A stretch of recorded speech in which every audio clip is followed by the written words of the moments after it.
kasalan na uwi sa malagim na masaker. Mr. Oxygen, 5 liters per minute. Peng! Peng! Magpapait sila sa ginawa nilang to. Hayop sila.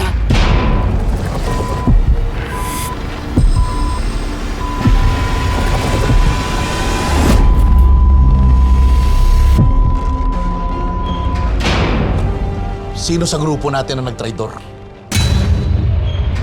Napuruan ko lang si Elias. Pero malakas ang kutob ko na hindi pa siya tigok. Elias! Elias! Elias! Siya ang parating narinig ko. Siya ang binigyan natin ng panahon. Oh, nakita nyo? Binilikan tayo ni Edgardo. Oh, siya naging matinding kalaban natin.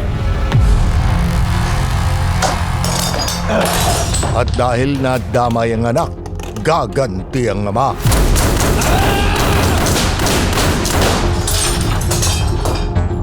Kailangan mo nang mabuhay ni Elias.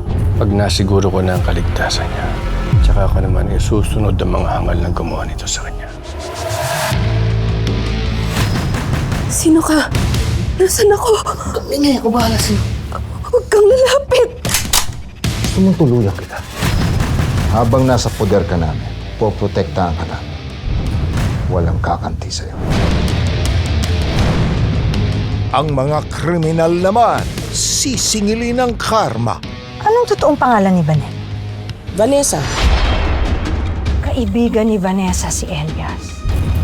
Kumpirma ni Bubuna kung totoo ang nalalaman mo. Pero makukumpirma lang natin yan. Ipapa-DNA test natin kayong dalawa. Mr. President, Doc, nakausap ko na po ang attending physician ng pasyente si Vanessa Bartolome. kumusta naman ang pasyente? Nasa ICU na po siya.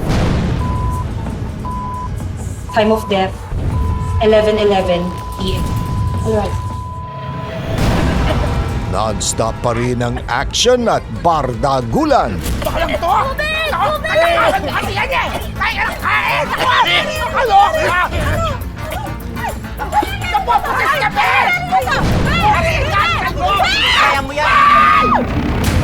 At abangan din ang pinakamatinding sakripisyo ni Edgardo para kay Elias Guerrero.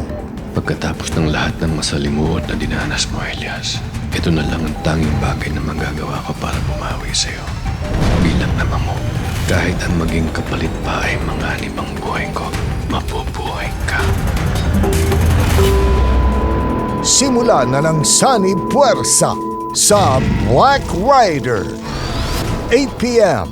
sa GMA Prime at 9:40 p.m. sa GTV.